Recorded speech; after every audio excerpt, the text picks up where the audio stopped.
Good day, everyone, and welcome to today's Neurocrine Biosciences second quarter 2025 results conference. At this time, all participants are in a listen-only mode. Later, you will have the opportunity to ask questions during the question and answer session. You may register to ask a question at any time by pressing star 1 on your telephone keypad. You may withdraw yourself from the queue by pressing star 2. Please note this call may be recorded, and I will be standing by if you should need any assistance.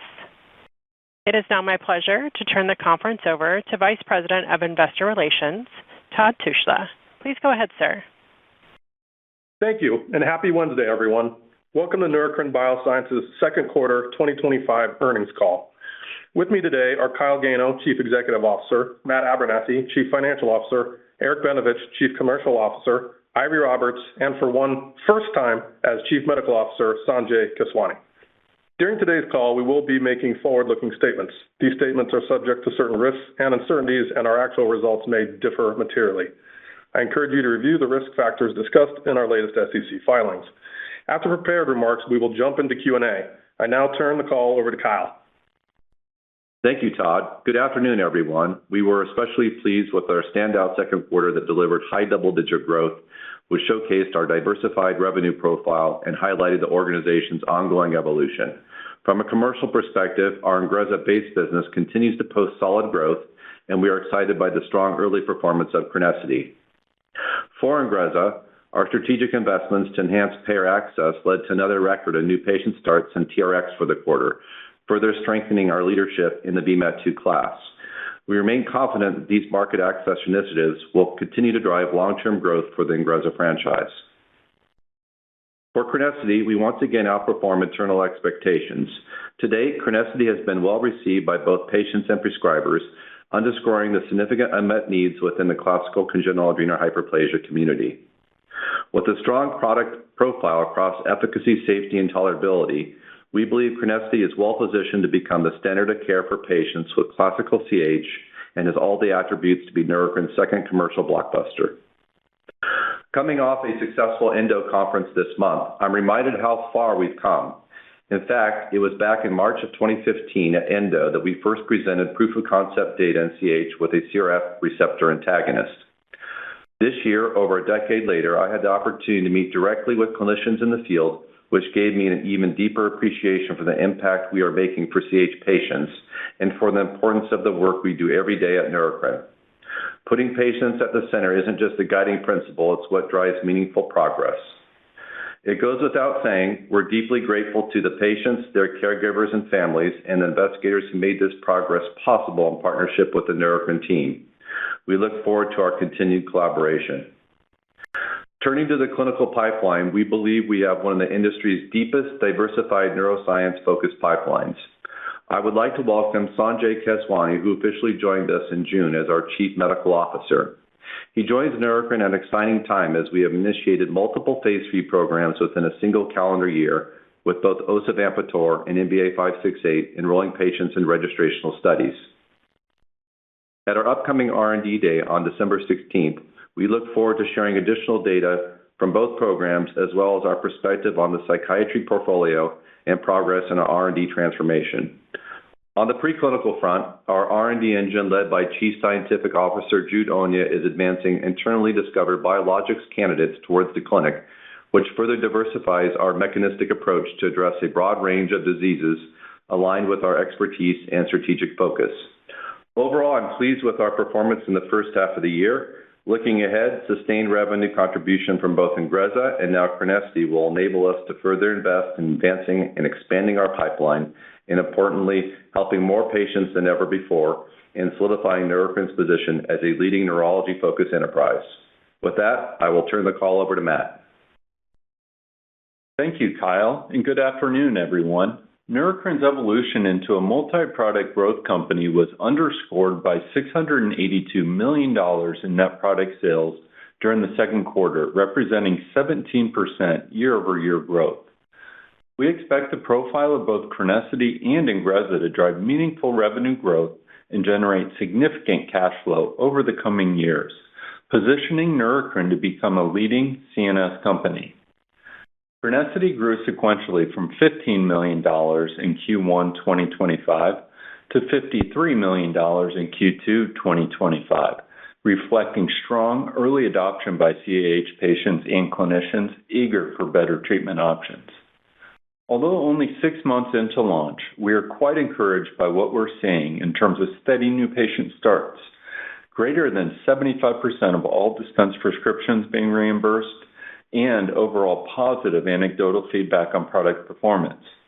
As Eric says, so far so great, and kudos to everyone involved in this launch. Shifting to INGREZZA, we delivered $624 million in second quarter sales, including another record number of new patient starts, reflecting the fruits of the sales force expansion, our DTC campaign, and early positive signs from our investment in expanded access. Importantly, on both NRX and TRX front, we are seeing prescription market share gains in the first half of 2025. While we expect to gain volume share for the remainder of 2025, dollar share will be impacted in the near term due to contracting. These are intentional investments that position INGREZZA for continued volume and sales growth, as well as market share gains over the coming years. Given current performance and considering market access investments for the remainder of the year, we've refined the INGREZZA net sales guidance range to $2.5 to $2.55 billion, which accounts for anticipated double-digit volume gains, partially offset by higher near-term growth to net impact. Overall, INGREZZA is well-positioned for continued growth heading into 2026. A few financial comments.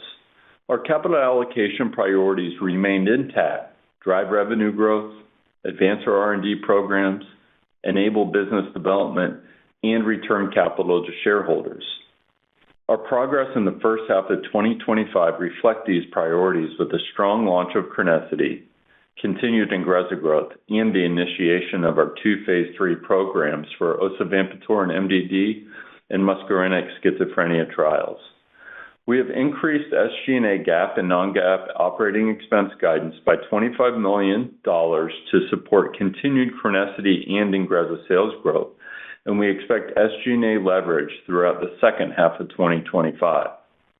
With $1.8 billion in cash and a strong balance sheet, we are well-positioned to support our commercial and clinical development strategies for continued growth. With that, I'll now hand the call over to Eric Benevich, our Chief Commercial Officer. Eric? Thanks, Matt. Q2 was a quarter of continued strong execution of our INGREZZA growth strategy. Our strategic investments in the INGREZZA franchise over the past year are yielding tangible results. These investments, such as last year's Salesforce expansion, enhanced marketing initiatives, and increased contracting for Medicare formulary coverage, combined with strong efforts from our commercial and medical teams, led to a record number of new patient starts and total prescriptions for the quarter. In fact, this was the second quarter in a row of all-time high new patient starts. Q2 sales of $624 million represented 15% sequential growth and year-over-year sales growth of 8%. In addition, we saw continued prescription VMAT2 market share gains in Q2. In Q2 and again in early Q3, as Matt noted, we contracted to further expand Medicare formulary coverage for INGREZZA. We now have formulary coverage for approximately 70% of Medicare beneficiary lives in the TD market. These incremental rebate agreements were mid-year adds to keep formularies outside of the regular bid cycle. They substantially improve our coverage and will make it easier for patients and providers to start or reinitiate INGREZZA therapy going forward. The formulary adds in Q2 and Q3 represent approximately a 25-point increase in coverage in just 2 quarters and embody the stellar work done by our market access team. We acknowledge that these rebate agreements encompass prescriptions for all current INGREZZA patients insured under those plans, not just the new incremental patients. So we saw an impact on our gross to net, which somewhat offset our strong volume growth. However, we believe that over time, these Medicare formulary investments will allow us to grow our volume and share faster than we otherwise would. With less than half of the estimated 800,000 TD patients as yet diagnosed, and approximately 13 more years of exclusivity, we believe these sales, marketing, and access investments position the INGREZZA franchise well for growth in the years to come. Now, turning to CRENESSITY, the launch is off to a strong start with early results surpassing our internal expectations. In Q2, we received 664 new treatment forms, and over 1,000 have come in since we launched in late December. This was an important milestone for our franchise. Q2 net sales were $53 million, more than triple our Q1 sales, and over 75% of all dispensed prescriptions in the quarter were reimbursed. Clearly, we're building strong momentum with this launch. To date, we've seen widespread adoption across both pediatric and adult patients, with a slight trend towards pediatrics after 2 full quarters on the market. Furthermore, we've seen prescriptions written by a range of CAH healthcare providers, including those practicing at multidisciplinary centers of excellence, pediatric endocrinologists, and community-based adult endocrinologists. Given the early stage of the launch, most individual prescribers have only initiated treatment for 1 or 2 patients so far, which is to be expected. Now, let me share a little color on the launch. Earlier in July, our commercial and medical teams had a strong showing at the Endocrine Society annual meeting in San Francisco, where we presented 16 posters, including long-term CRENESSITY efficacy and tolerability data and weight-related outcomes. Attendance at our commercial and medical booths, as well as our sponsored symposia, was very good. Feedback from endocrinologists who have already treated patients with CRENESSITY was quite positive, and the interest level was high amongst those who haven't yet had a chance to prescribe. With 2 full quarters complete, CRENESSITY's performance continues to trend very positively. We have all the right ingredients here for a future blockbuster: high unmet need, strong efficacy and safety data, a broad and favorable label, and highly dedicated teams who put CAH patients' needs first. Once again, I'd like to thank our commercial and medical teams for driving strong results for both INGREZZA and CRENESSITY in Q2. And with that, for the first time ever, I'll hand the call over to my new colleague, Dr. Sanjay Keswani, our Chief Medical Officer. Thanks, Eric, and good afternoon, everyone. Before I begin, I want to express how enthusiastic I am to join Kyle, the Neurocrine team, as Chief Medical Officer. I'd also like to acknowledge my predecessor, Dr. Ari Roberts, for her remarkable leadership and the significant clinical advancements accomplished during her tenure. I'm grateful that Ari will continue to support us as a strategic advisor through the end of next year. Now on to the clinical update. The registrational studies for both osavampator in major depressive disorder and NBI-568 in schizophrenia are progressing well. Indeed, we have just screened the first patient in our second phase 3 study in schizophrenia for 568. Hence, all the phase 3 studies, as well as the open label studies for 568 and osavampator, are up and running. And we anticipate top-line data readouts for osavampator in 2027 and a bit later for 568 in the 2027-2028 timeframe. Regarding data readouts this year, we disclosed in May that for the adjunctive treatment of schizophrenia, valbenazine did not meet the primary endpoint of improvement in the Positive and Negative Syndrome Scale, or PANSS. Recall, this study was designed as a learning opportunity for our next-generation VMAT2 follow-on programs and has indeed provided valuable insights. Notably, we observed numerical separation and improvements in the valbenazine arm compared to placebo, as well as statistically significant improvement in positive symptoms. We look forward to sharing the full study results at an upcoming scientific meeting. Continuing with valbenazine, top-line results from our phase 3 study for the treatment of dyskinetic cerebral palsy will read out in Q4 of this year. In addition, the phase 2 proof of concept and dose-finding study for NBI-770, our NMDA NR2B negative allosteric modulator, will also read out top-line data in Q4. With a positive readout, these data could pave the way for a confirmatory phase 2 study or the initiation of a phase 3 trial. Turning to our new programs, last month we announced the initiation of the phase 1 study for NBIP-1435, a long-acting corticotropin-releasing factor 1 receptor antagonist, administered subcutaneously for the potential treatment of congenital adrenal hyperplasia. This program marks the first investigational peptide from our internal pipeline to advance into the clinic. It is also the first of what we anticipate to be many biological compounds advancing from Chief Scientific Officer Jude Onya's research division. Regarding our early-stage muscarinic programs, we remain on track to initiate the phase 2 study of NBI 570, our dual M1/M4 selective agonist for the treatment of schizophrenia. We also expect to report phase 1 results later this year for both NBI 567, our M1 preferring dual agonist, and NBI 569, our M4 preferring dual agonist. I look forward to engaging with many of you over the coming months ahead in advance of our R&D Day at Neurocrine's campus in San Diego on December 16th. With that, I'll hand the call back to Kyle. Thanks, Sanjay. I think we're ready for questions now. Thank you. At this time, if you would like to ask a question, please press star 1 on your telephone keypad. You may remove yourself from the queue at any time by pressing star 2. We ask that you limit yourself to one question so that we may take as many questions as possible. Once again, that is star 1 to ask a question. We will pause for a moment to allow questions to queue. And our first question comes from Tazeen Ahmad with Bank of America. Hi, guys. Good afternoon. Thanks for taking my question. So mine, I think, is going to be for Matt.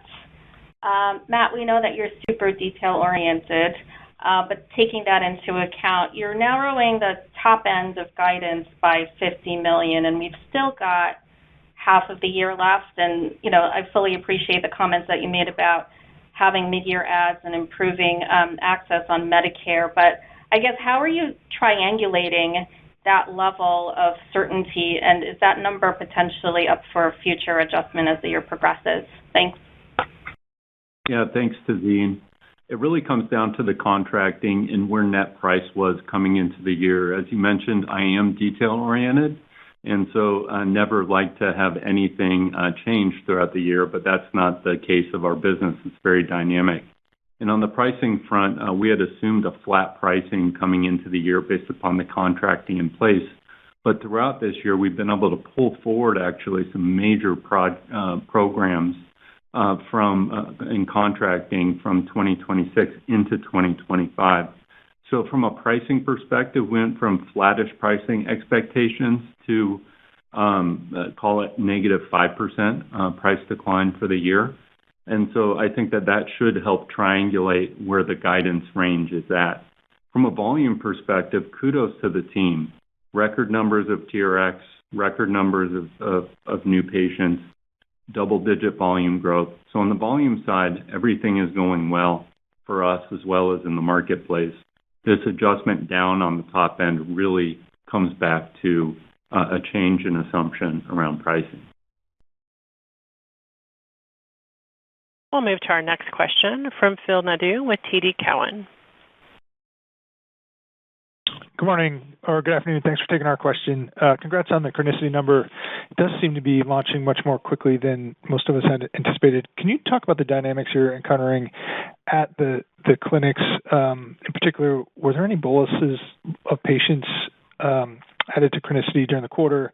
Is there any reason why we shouldn't extrapolate the growth we saw in Q2 to future quarters, or any other dynamics that we should consider as we try to digest the big number you just put up and what that portends for future quarters? Thanks. Yeah, hi, Phil. So, I'll comment, and maybe Irie has some additional commentary here. But, before the launch and after Q1, we had sort of guided towards what we called a measured launch. And the reasons for that were primarily around patient flow through the practices. We know that adult patients usually only see their endocrinologists once, maybe twice a year, pediatric patients 2 or 3 times a year. And endocrinologists had indicated to us that they intended to offer chronicity treatment as patients flow through. Those dynamics haven't really changed. We're still seeing that patients are being initiated subsequent to an in-person visit. That being said, we have seen strong adoption. Obviously, we feel really good about the pace of patient starts, and it's building over time. Certainly, I think it's a function of our ability to reach the endocrinologists and to get the word out within the patient and family communities. So, kind of getting back to this concept of a bolus, no, it's not really a bolus or, patients that were necessarily waiting for Crinecerfont, because for the most part, people weren't aware of it prior to its approval.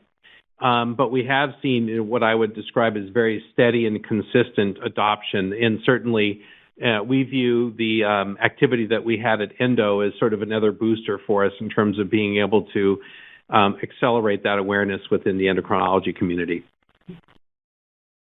Hi, Phil. Thanks. The only thing I'd add there is, I do think we have a lot of interest and excitement out there in the community, and we certainly felt that during our participation in Endo, and that comes from both the clinicians and also the patients. We heard from several of the clinicians that we work with on the medical side that they were receiving a lot of questions from patients and requests from patients to get in and get the opportunity to talk about Crinecerfont. Certainly, the other place you'd think of a bolus is if there was one coming from the clinical trial environment. And as you know, we signaled that we were shutting down the adult open label trial, and those patients are steadily moving on to commercial Crinecerfont, so it isn't a bolus effect there either. And obviously, we still have our pediatric open label extension trial going, which is going to provide us with longer term clinical data that we think will be very important. We will move next to Paul Mattias with Stifel. Hey, congrats on the great progress with Crinecerfont. Thanks for taking my question. I was wondering if you could share any data or metrics or at least qualitative color on how concentrated prescribing has been at this point. If we look at some other rare disease launches that have had a great start, but, maybe tapered off after a bit, it feels like there can be this sort of COE academic dynamic, and then the patient acquisition effort increases over time as you have to go to the community. So how do you think CAH stacks up with these sort of treatment dynamics and what you're seeing with Crinecerfont? Thank you. Yeah, Paul. So, certainly we're very excited about, the adoption that we're seeing. And, prior to the launch and subsequently, our estimate has been that, if you think about sort of three segments of endocrinology prescribers, we've got our centers of excellence that are accredited, and then there are others that are not accredited by the CARES Foundation. Overall, we estimate that around 15% or so of the total CAH patient population flows through a small number of those centers. Let's call it 20 or less. And then, an important segment is also the pediatric endocrinologists. There's a little over 1,000 of them out there. They care, for all these pediatric patients and even some of the young adults. And then there's the community endocrinologists, and that's where, as we say, the tail gets long. Ultimately, though, this isn't a super concentrated patient population. Somewhere north of 20,000 we estimate in the U.S., and most of the adult community endocrinologists, if they have CAH in their practice, they have one or two patients. And so in my prepared remarks, I commented that most of the prescribers so far have written for one or two patients, and in some instances, that's all they have. But certainly we see a lot of HCPs that have yet to prescribe, and in those centers of excellence, there's still a lot of room for growth in terms of adoption. So it's still early days yet. We're 2 quarters in. We're pleased with the trajectory of the launch. But, for the most part, this isn't a super concentrated patient population. Hi, Paul. The only thing I'd add there is that I think we are hearing that given the breadth of the label and the efficacy and tolerability data that was generated for Crinecerfont, that the ease of starting the therapy is helping ensure that it isn't something that is requiring that center of excellence presence in order to be able to get patients onto the medication. Sorry, this is an exciting launch. So the last ad here from the team. When you look at how steady the new patient additions were throughout the quarter, it was very consistent within a pretty tight range week by week. So I think if we would have had some inflection or some bolus effect, I don't think you'd see the steadiness in terms of overall adoption. and new scripts written each week. So kudos to the team for finding these patients and getting them help, and then also for the reimbursement team to be able to have above 75% of scripts reimbursed at this point. Just quite a accomplishment. We'll go next to Corey Kasimov with Evercore. Hey, good afternoon, guys. Thanks for taking the question. Wanted to follow up on Irie's earlier comment on the adult OLE program and patients rolling from that over to commercial product. Are you able to provide any more granularity there in terms of percentage of patients that have moved over and whether you would expect the rest to follow suit? Are there any nuances in this process that would perhaps prevent them from doing so? Thank you. Hi, Corey. So we're talking about less than 40 patients here, and you're going to see some of those. We saw some fall into Q2 and some fall into Q3. So in the context of over 600 patient starts in the quarter, pretty de minimis in terms of the overall, landscape of what we're seeing with Crinecerfont. We'll go next to Jay Olson with Oppenheimer. Oh, hey, congrats on the Crinecerfont launch success, and thank you for providing this update. I wanted to thank Irie for her substantial contributions and wish her all the best. And I also wanted to welcome Sanjay, so congratulations on joining the team. And could you please share with us some of the key findings that you learned from your due diligence that attracted you to Neurocrine? Thank you. Nice to meet you, Jay. I'm super excited to join Kyle and the Neurocrine team. And I'd also like to acknowledge Irie, who's sitting just beside me, for her terrific leadership. In terms of some of the reasons I joined, I thought the company was really at a transformational stage, evolving from primarily a small molecule two-product company to potentially a multiple modality company targeting multiple therapeutic areas with multiple products. So the potential here to positively impact the lives of many patients and their families who are suffering with unmet need is a major source of motivation for me. With respect to the portfolio, my perspective is that the late-phase psychiatry portfolio has a high probability of success because they're essentially validated targets.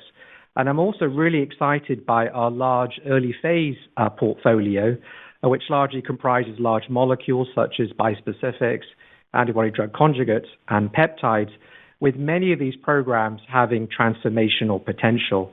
And as Kyle mentioned, we'll discuss some of this at our R&D day later this year. So I think that Neurocrine has walked the talk with respect to substantial R&D investment. So thank you for the question. We'll go next to Brian Abrams with RBC Capital Markets. Hey, good afternoon. Thanks for taking my question. I'm curious if you could talk about what steered your decision to contract Ingrezza mid-year. How long these contracts, we should think about these contracts generally being in place for, and should we not expect now additional contracting shortly after the new IRA price is established for your competitor? Thanks. Hi, Brian. This is Kyle. You probably heard from me when I stepped into the role. A lot more conversation about looking at maximizing access for patients. I think it's something that is important to me and the company, and it's always been a North Star for us to do that for patients. We think that's in their best interest in terms of offering options for their care. I also think it provides a great deal of flexibility for us moving into the new era of IRA that starts next year with the first round of 10 that go through their price negotiation. So as you know, with the contracting process, this starts well in advance of the year that you're looking to actually observe your new price, if you will. And our contracting efforts that we've outlined here were actually initiated with the mindset that we begin in 2026. And obviously, when you start the year in these discussions, you don't know where they're going to go, but we got them to a good place for 26 and the opportunity to accelerate or pull them forward into 2025. So you saw some of the efforts there result into an advantage for us starting in Q2, and then another one that has played out for the start here in Q3. So that's where we are today on this. I think that's part and parcel of where we landed on narrowing the band of our guidance to $2.5 to $2.55 billion. But I do want to go back to a point that Matt started earlier in the call. What we saw here in Q2 was a second quarter of record new prescriptions as well as total prescriptions, and that led to a market share increase in new-to-brand prescriptions as well as total prescriptions. That doesn't happen by chance 8 years into commercialization. It really is a function of sound business fundamentals, and this is across our sales force expansion that started late last year through the marketing initiatives that we outlined for this year and the market access advantages that we now have. So you pair those together with very strong demand in the patient segment within TD, and we're seeing the uptick in the volume that we think is very important for our business this year in terms of new patient starts, but even more important in 2026. We're going to start off on day one on a good foot and really have a strong year. So I think that gives you a nice feel for our contracting process and thoughts here for this year in 26. We'll move next to Anupam Rama. I'm sorry, please go ahead. Yeah, I think, Brian, you were also wanting some clarification around any additional contracting that we would expect to take place, and just do want to build on what Kyle said in that, we believe this sets us up really well for 2026. So sitting here right now, do not expect or believe there's going to be any major contract signed that would degrade pricing further from how we're exiting 2025. So sitting here right now, we would expect very similar pricing into 2026 based upon the amount of coverage that we have. But we'll, of course, update everybody if that were to change. We'll go next to Anupam Rama with J.P. Morgan. Hey, guys. Thanks so much for taking the question, and congrats on the Crinecerfont launch. Quickly on the valbenazine schizophrenia update, what are you learning from that study on VMAT2 mechanism in schizophrenia, target population considerations, or trial design considerations as you look to the next-gen VMAT2? Thanks so much. Yeah, I think it's, as you mentioned, important to understand that study in ATS was a learning opportunity for us, specifically for our VMAT2 follow-on programs. So what we saw was essentially some positive efficacy signal in the positive scale within the PANSS score. And so I think that will be very helpful in terms of understanding the target patient population for the other programs that are following valbenazine. But I don't know, Irie, if you want to mention some more things. Yeah, no, happy to. Nice to talk to you, Anupam.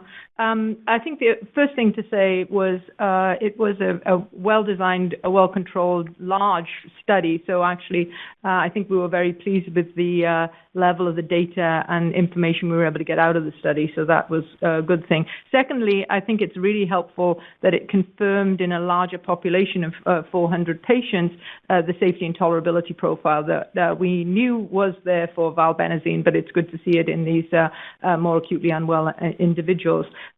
We obviously, beyond the PANSS positive score and the PANSS total score, we're able to look at a whole series of the subscores and additional quality of life functional measures and other things of that sort. And what I'll say is that there were some interesting signals in there across the subscores that we will intend to publish on in due course over the next few months. And we'll obviously use that knowledge as well to inform the next generation of VMAT2 inhibitors in terms of choice of patient population, indications, and other elements.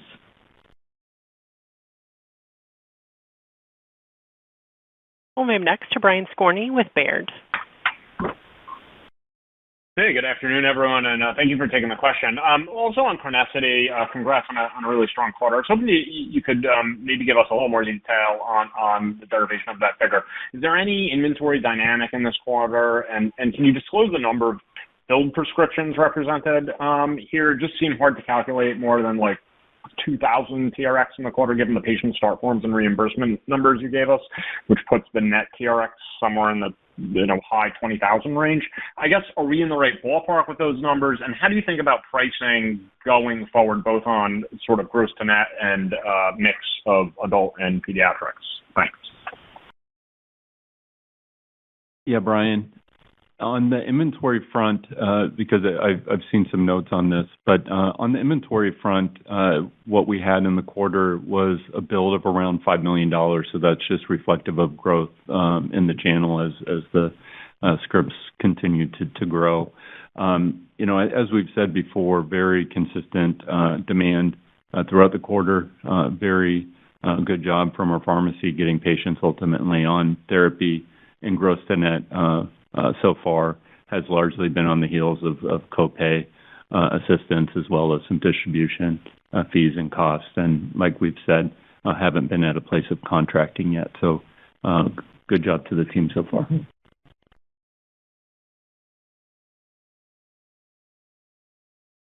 We'll go next to Yatin Suneja with Guggenheim Partners.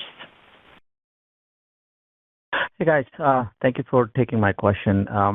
I have a question regarding the IRA implication. If you can just maybe talk about how do you envision the access to shake out? I mean, what would be the end goal? Will you seek access at parity once we know the negotiated price? I'm just curious, if you can outline that dynamic for us the best you can, and also, your expectations on how, whether one drug will be mandated versus the other. Thank you so much. Yes, this is Kyle. I'll start a response here. I'll ask Eric to fill in any holes in my answer here. I think for IRA, there's a couple pieces here that I would point you to. There's our own IRA moment in 2029. That's when our negotiated price is enacted. And then there's our competitor in this space with deuterated tetrabenazine in 2027. And if you want to just speak to the near-term event with our competitor, I think we start with, we acknowledge we don't have all the answers what's going to happen during an IRA. I don't think anyone does. So I think if we all acknowledge that piece, it's a good place to land on. In 2025, we're going to see what happens with other brands in the same categories where medicines are negotiated. So I think we'll have some learnings there.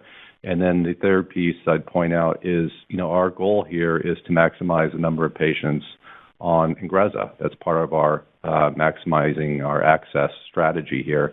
And I think that's important to point out because Ingrezza is incredibly sticky. Patients, when they start Ingrezza, they tend to stay on it. So when it comes to 2027 and the years between that and our own IPA moment in 2029, we are talking about the new patients primarily. And we think that we're on a good footing here with the differentiation that we offer for Ingrezza relative to our competitor in this space when they go through their IPA moments. Maybe I'll stop there. Eric, anything to add? Yeah, I just want to reinforce that I think we're all going to learn together in 2026 in terms of how health plans are managing various classes where there's one or more negotiated products. And certainly our overall strategy from an access perspective is to have broad access and parity. And over time, we've been very successful with that. Obviously, we commented that in 2024, we started to see some tightening of access in terms of health plans starting to reject more claims and so on. This wasn't specific to Ingrezza. This was more of a broader industry trend, and that's, carried forward into 2025. Frankly, that's one of the reasons that we've invested in access because, we believe it's very important to make it as easy as possible for providers and patients to get on product.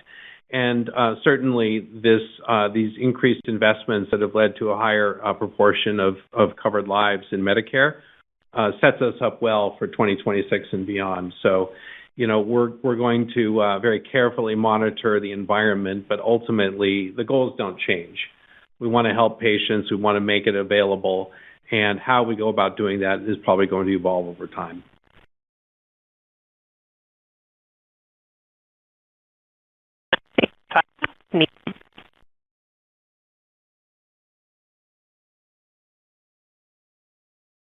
Your line is open if you did hear the button.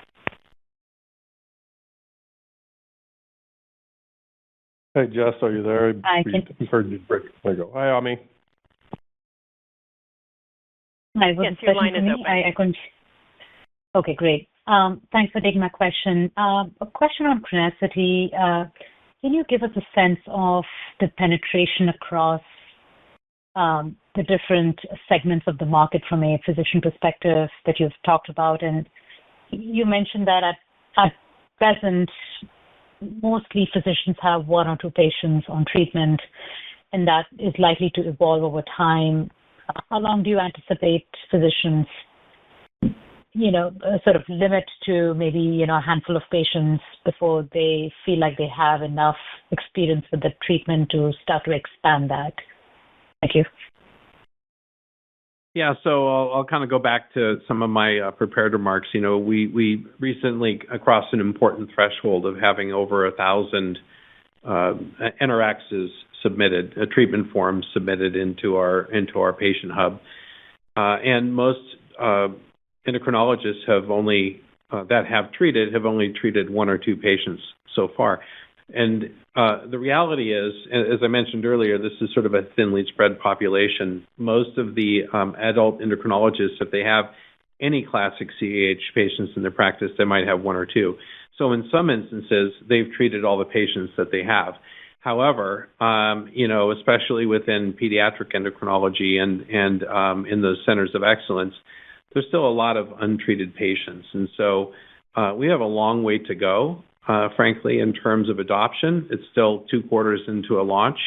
And there's certainly endocrinologists that we have yet to meet with and to walk through the clinical data and the labeling. So I would say, if you want to try and back calculate how many prescribers there are, certainly looking at the number of treatment forms coming in and sort of that ratio where most have only one or two, you can get a sense that it's less than that total number. But ultimately, I think that we'll see how things evolve as we move further into the launch and we continue to raise the awareness of not only the availability, but of the benefits of Crinecerfont. We'll go next to Corinne Johnson with Goldman Sachs. Good afternoon, everyone. I wanted to ask on the reimbursement process from here. When do you anticipate transitioning to more of a formulary-driven process, and how do you anticipate that could impact net pricing on Crinecerfont? Yeah, let me tackle that. So at launch, Crinecerfont was a non-formulary drug everywhere, and our expectation is that in some instances, health plans will decide to do a formulary review, and often they'll add it to formulary. But given that it's a class of one, it's more likely that in many instances they won't bother to do a formulary review, and it will remain as a non-formulary product. That doesn't mean that it's not covered, and certainly we're very pleased with the rate of reimbursement that we're seeing. Our expectation coming out of the gate with the approval was that in most instances, patients would need to go on to our free goods program for a month or possibly longer before getting their prescription claim approved and then transitioning over to commercially reimbursed product. The reality is that we've been pleasantly surprised at the fast rate of approvals for these claims. Most patients don't need to go on free goods, and thus the statistic that over 3/4 of all the dispenses, both in Q1 and in Q2, have been reimbursed product. So just to set expectations, I don't know that we're ever going to be in a place where we'll provide formulary coverage statistics, because in many instances, health plans will continue to reimburse as a non-formulary product, given the size and scope of this category. We'll go next to Danielle Brill with Truist. Hi, guys. Good afternoon. Thanks for the question. You mentioned some of the data that you presented at ENDO, and I was just curious about some of the feedback that you received there from the prescribing community, specifically as it relates to the change in glucocorticoid dose at 1 year remaining relatively flat versus 24 weeks, and how we should think about that. And then same thing on the insulin resistance data that you presented. It seemed like we don't see further benefits beyond 12 months. Is there anything to read into there? Why might that be? And then at any point in time, will we see any additional clinical data, such as bone age data or other benefits from lowering steroid doses? Thank you. Hi. Hi, it's Ira here. I'll address the last bit first. Yes, we do have ongoing open-label trials for Crenessity, both in adults and pediatrics, the adult patients being outside the United States, pediatrics being worldwide. And our intent is to continue to publish over the long haul from those studies, because we do believe that those longer-term clinical data are absolutely critical. Just as a reminder, this was the first time that we had presented one-year data from our registrational program, and the first time we'd really been able to concentrate on those clinical outcomes that are so important to patients and to clinicians. And just again, by means of kind of reminding everyone, the impact of crinecerfont directly, Crenessity, is to have a direct impact in lowering androgens. And so we're interested in understanding the long-term impact of controlling those androgens over a 12-month period and even beyond.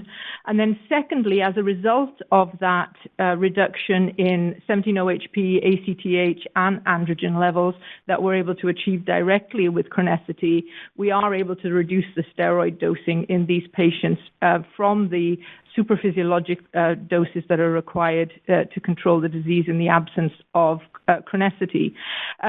Going into the release of data from this program, we had said, and this was supported broadly, that any reduction in steroid dose was beneficial to patients over a lifetime. And I think that is, in fact, what is playing out. What we saw in the one-year data was a consistent, small, modest effect, but a consistent effect across many metabolic parameters, including weight, HOMA-IR, the insulin resistance that you referred to.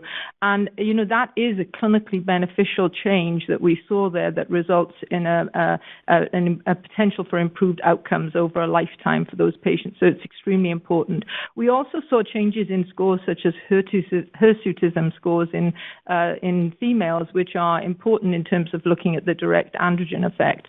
So with the release of all of those data, I will say that the response from the community was actually very positive. Clinicians were very interested and excited in the data, looking forward to obviously continuing to follow those data over time, but it's a really good start from our point of view in terms of how we're able to serve patients.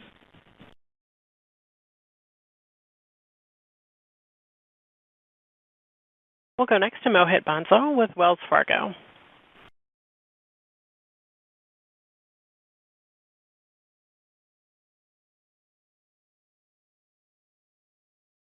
Your line is open. Please go ahead or check your mute button.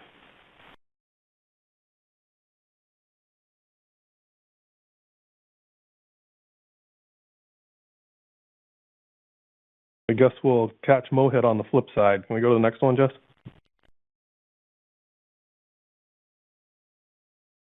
We will go next to Ash Verma with UBS. Hi, thanks for taking my question. Just a quick one on Crenessity formulary commentary that you made. So are a lot of these reimbursement for a 6-month or 1-year basis? And then when Crenessity is up for reauthorization for these patients, would that require steroid dose reduction based on what you can tell right now? Thanks. Yeah, so if I understand your question correctly, it's related to reauthorization. What are we seeing in terms of the authorized number of fills and timing for reauthorization, and what kind of criteria are required? For the most part, what we're seeing is patients either getting 6 prescriptions fills authorized initially, or 12. That seems to be the pattern generally. And for the most part, plans have that if they have published their approval criteria, they haven't necessarily published reauthorization criteria, but typically what we're seeing now is sort of that first early cohort of patients that might have gotten onto commercial product early in the launch that are getting reauthorized. Generally, it's the provider affirming that they're benefiting from treatment. So we're not seeing any hard and fast thresholds of GC dose or GC dose change, or needing to provide labs related to the ACTH or the androgens. So for the most part, the reauthorization process has been going about as smoothly as the initial authorization process. We'll go next to David Amsellin with Piper Sandler.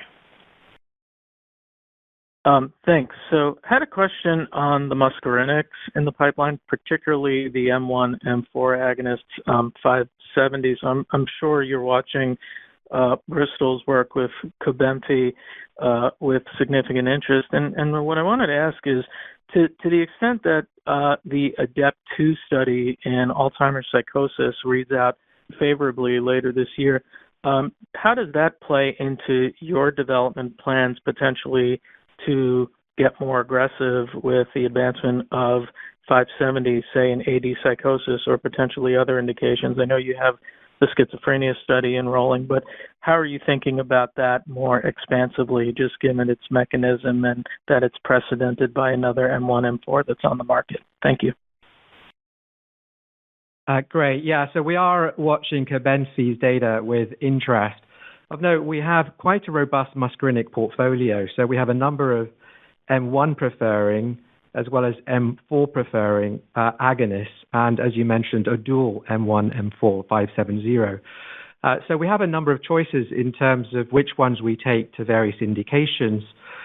Indeed, AD psychosis is a really important indication for the field, and we are interested in that. It may be with 570, but we have other muscarinic agonists which actually may be better suited for that rather elderly population because potentially there's a superior safety profile associated with it. Ari, any more questions? Any more?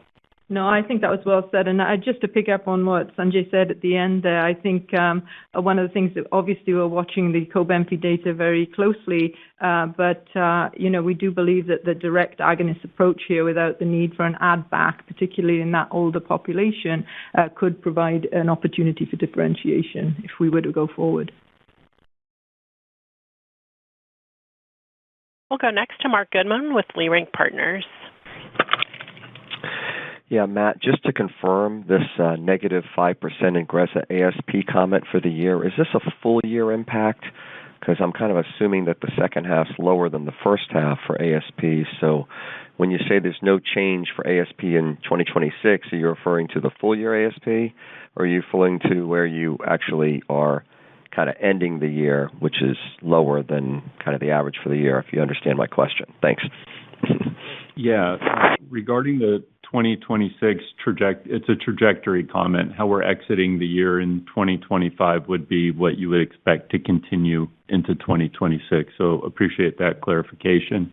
In addition to that, on the net price comment for the year for 2025, the negative 5% price, as you mentioned, it's more concentrated in the second half of the year.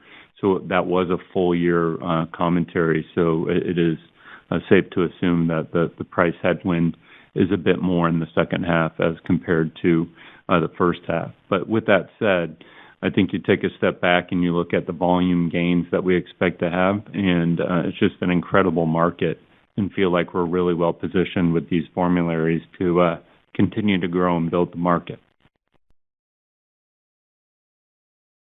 We'll go next to Miles Minter with William Blair. Hey, thanks for taking the question. Can you just remind us of the discontinuation rates for Crinecerfont and the 1-year open label extensions for the pediatric and the adult studies? And is that still probably the best proxy we have for the annualized retention rates on Crinecerfont in the real world, or are there other key factors we have to consider for retention basis? Thanks very much. Yeah, hi, Miles. I think the first thing to say is that we were very favorably surprised, I guess, at how well tolerated and how safe Crinecerfont was across the adult and pediatric populations. That's the first thing to say. We had just a very small number of patients discontinue during the course of the program, and more than 95% of the patients roll over from both the pediatric and the adult program into the open label extension. Many of those patients have now been on study for greater than 3 years, and we still continue to see very low discontinuation rates and a continued improvement in the outcome for those patients. So it's still early in the launch cycle for Crinecerfont, and we're watching that, of course, over these first 6 months. But that's a key variable as we think about what's the long-term potential of Crinecerfont, and that's something I think we're going to know a lot more here in the second half of this year, as well as then into the first half of next year, as you see patients getting the blood draws and understanding glucocorticoid titration. But from a safety and tolerability perspective, as Irie said, 3 years of patients on therapy, we have a lot to believe in terms of high levels of adherence. Yeah, one last point to make, in terms of the difference between real world and clinical trial experiences, typically in the real world with a medicine, affordability and coverage can impact persistency. We're seeing really, really good coverage, and we believe that Crinecerfont is very affordable for patients, between the copay buy down and the other programs that we have. So we don't expect insurance to be a barrier to persistency. We'll go next to David Huang with Deutsche Bank. Hi there. Congrats on the quarter, and thanks for taking my questions.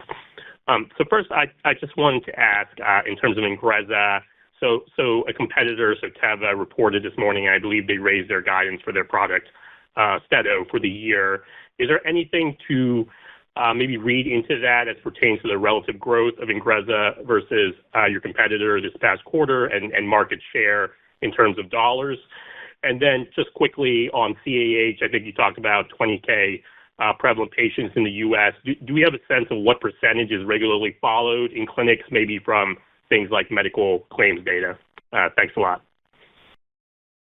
Yeah, this is Kyle. I'll take your first question. When it comes to our competitor in this space, we don't really speak to the dynamics of their marketplace and what they're looking at. I think from the perspective of Ingrezza, I'm extremely encouraged by the volume growth that we saw this quarter. And I do want to reiterate, we increased our market share on both new to brand as well as total prescriptions. And so I think that we're really happy with the performance in the first half of this year. You combine that with our initiatives that we put in place starting the year with our additional market access, and we are looking forward to a strong second half as well. So I think I'll leave that there for the time being. And then on the Crinecerfont side of things, Eric, do you want to comment on that? Yeah, I just want to reiterate that our estimate is greater than 20,000 patients in the U.S. And the reason that it's an estimate and not a firm number is that some of these patients, first of all, there is no specific ICD-10 diagnosis code for classic CAH. There is a CAH diagnosis code, but that encompasses both classic and non-classic patients. And if you look at the medical literature, for every classic CAH patients, there's 3 or possibly 4 non-classic patients. So, we have had to triangulate, doing a thorough medical literature review, looking at claims data and so on to get at that number. Some of these patients don't have the CAH diagnosis code at all for various reasons. And so, we feel like that 20,000 number in the U.S. is a good estimate for the overall prevalent population. It's a subset of them that are more easily findable, I guess is the way I would put it. And certainly there are, that are under the care of an endocrinologist, for example. But there are certainly a cohort of classic CAH patients that are not under the care of an endocrinologist, and they're probably being seen by internal medicine, family medicine, or even OB/GYN. So, we will learn more about this market as we get deeper into the launch. We'll go next to Sumant Kulkarni with Canaccord. Good afternoon. Thanks for taking my question, which is science-based but could have significant strategic and stock implications. You have several years of internal experience in CRF1 receptor antagonists. Corticotropin is involved in stress response, and there's some intriguing external preclinical data on binge eating and this approach. Now that you've presented one-year data on weight-related effects of Crinecerfont at Endo, what are your thoughts on using this approach specifically for weight loss, especially as you have a longer-acting version in the works which could help in compliance in that setting?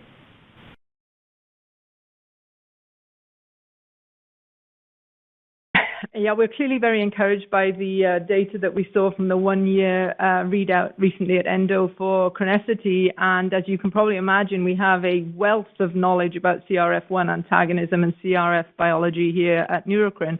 So as we go forward, we've been considering a broad range of potential indications. And also, obviously, we have a breadth of other research projects in our pipeline that may well seek to address some of those challenging disease areas moving forward.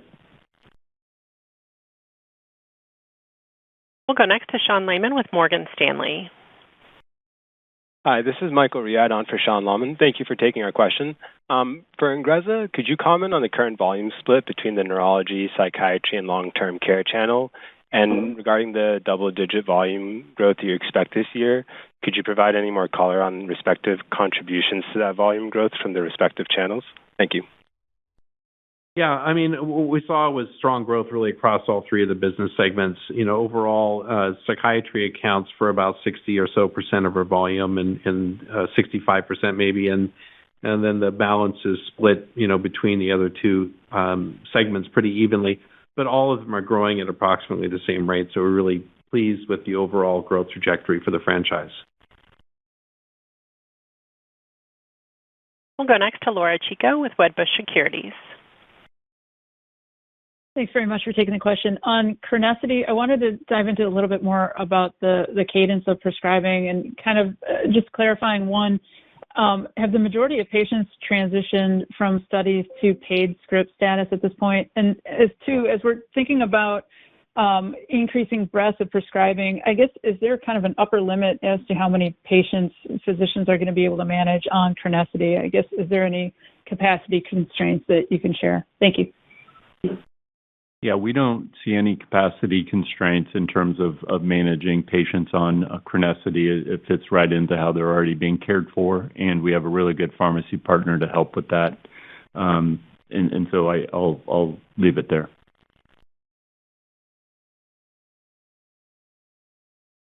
We'll take our final sorry. question. Laura, I forgot to mention, in regards to clinical trial patients, as I said earlier on the call, it's less than 40 patients, and you could assume half of them came on board in Q2, and the other half are going to come on board in Q3. So it's pretty de minimis in terms of overall new patients that are being added to therapy. And we'll move to our final question from Evan Seigerman with BMO Capital Markets.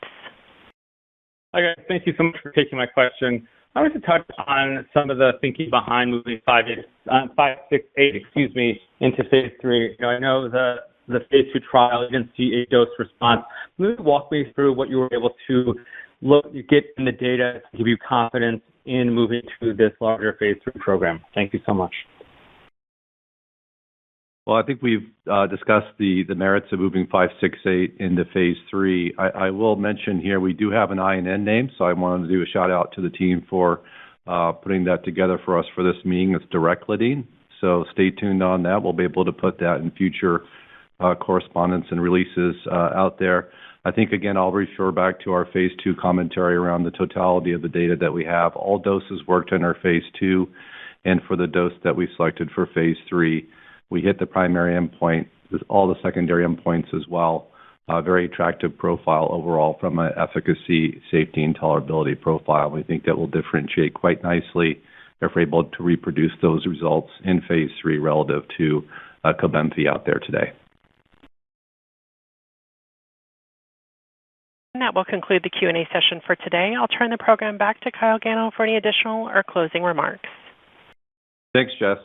Thank you all for your thoughtful questions and engaging discussion this afternoon. We covered a lot of ground, in particular across our commercial portfolio and our pipeline. And I hope you're seeing a transition of the company to one defined by both revenue growth and diversity, I should say revenue diversity, moving forward with both Ingrezza and Chronicity. Look forward to connecting at upcoming healthcare conferences and certainly in our R&D Day on December 16th. So thanks again for joining. Talk to you soon. Thank you, ladies and gentlemen. That will conclude today's call. We thank you for your participation. You may disconnect at this time.